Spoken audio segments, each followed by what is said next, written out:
Hello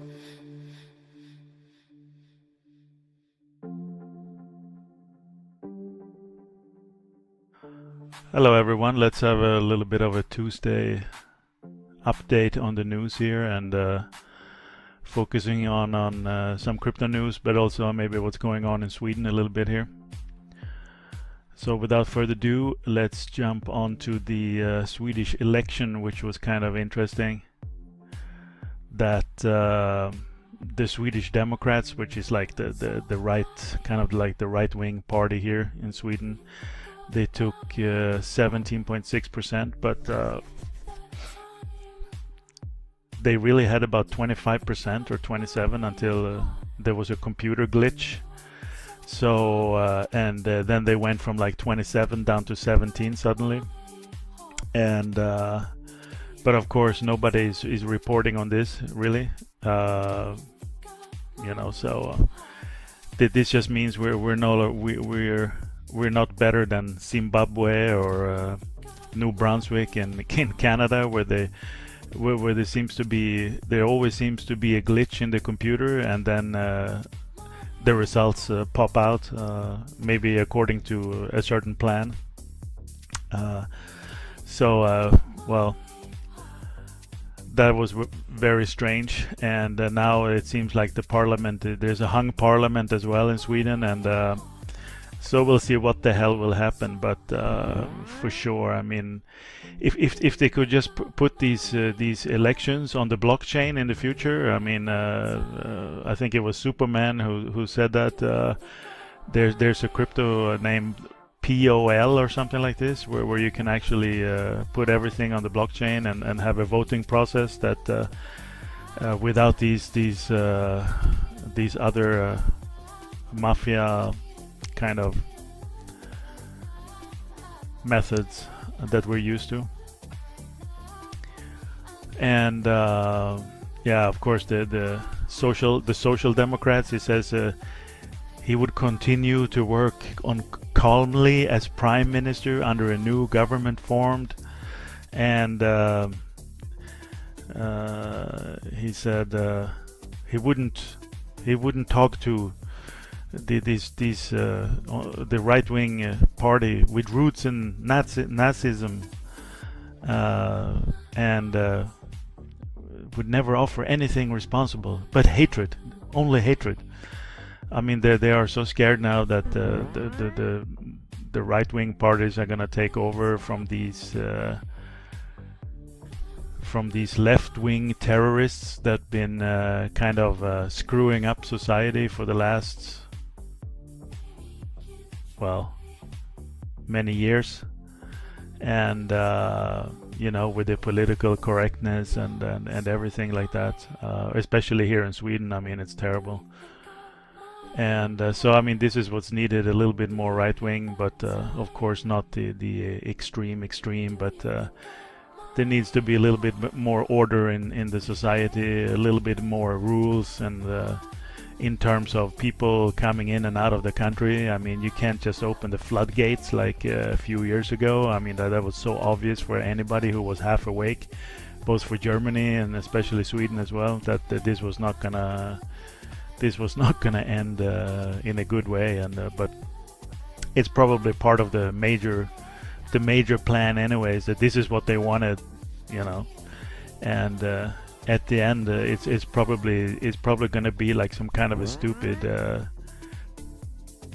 they want to divide people and kind of make it a Christian against a Muslim uprising or something like this. That's the only thing I can see at the moment, at least. But well, let's take it a step at a time. Let's see what their time plan is. Now let's forget about this for a while and see what else is new here. There's a report here: crypto not effective for financing terrorist groups. Gee, that's a surprise. I mean, that's something we've been saying as well for the last few years. I mean, this was one of the arguments for all these people, like, oh yeah, it's only terrorists using crypto. And well, I mean, how do they show up like, oh, here's 2 bitcoins, can I have some machine guns? I mean, it's cash is still what's being used. as far as I know, to the biggest extent, together with banks and so on. So nothing new here, but it's nice that somebody's writing about it at least. Crypto here to stay, but needs classification, says European Commission Vice President. What is it? Dombrovski. The European Union will focus on the development of crypto asset classifications and regulatory mapping. European Commission Vice President Valdis Dombrovskis claimed at the recent meeting of Economic and Financial Affairs Council in Vienna. It continues to grow. Recent turbulence. Okay, we know that. And in his speech, he said they're going to pay special attention to initial coin offerings, ICOs, which is, and characterize them as it's a viable form of alternative financing, which is true, and much quicker as well as than IPOs and other methods. Pointing out that ICOs generated 6 billion last year, and further emphasized that this figure will be substantially bigger in 2018. Okay, so cool there. Maybe some people looking into this. And the Winklewasses, they're in the news again. The Gemini dollar. I mean, these guys are just all over the place, but it's good to see. So there will be a dollar, I guess, competition for Tether, which has been a little bit funky, that one.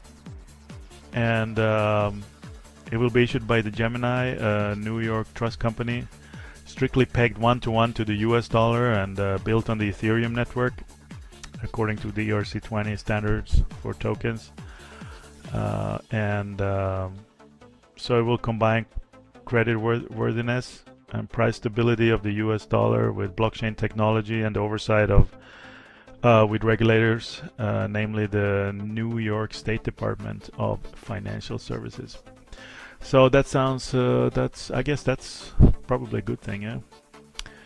I mean, in terms of price, nothing much has happened here over the last few days. The 4-hour chart of Bitcoin, it looks like it's a little bit green here. Maybe rebound time. Who knows? Short term, we're still hanging around the 6,000, 7,000 stuff, and like we spoke about on Friday, we really need to take out these 7.5, 8.5 levels, and to be able to see maybe some midterm pushes higher here. But looking at it here, I mean, a little pop higher here, it's not impossible. And then let's finish off with this news here that the Swiss Socialist Paradise approves universal basic income of $2,700 a month. So there's this little village here. Where is it? Rheinau. It's an hour away from Zurich. So they're handing out 2,500 francs a month to every inhabitant. But I think to have there's some kind of a financing here that is not like other projects, so it makes it maybe a little bit easier to push through. But this is kind of a cool thing. I mean, this is what we need. I mean, if now the AI, if are we going to get a Terminator economy where robots do everything, machines do everything, and we just, other people just invest in cryptos, then what the hell are we going to do? So they're certainly right there. This is Zuckerberg and Mr. Tesla. What's his name? Elon Musk, and that there certainly needs to be some kind of a universal income at some point. I mean, it's just paper money anyhow. So they're saying here, given growing wealth inequalities across the developed world, there's a support for this kind of solution, and rising fears of potential job-killing impact of automation. Tech executives Elon Musk, Mark Zuckerberg have also expressed support for basic income with several countries, including Finland, Canada, Kenya, and the Netherlands, and they have launched experiments of their own. So yeah, this is probably something we will see, and that would be cool also if blockchain could spread to one of these little villages or something, and see what they can do with that. All right, guys, that's it, and this is Crypto Swede signing off. Take care.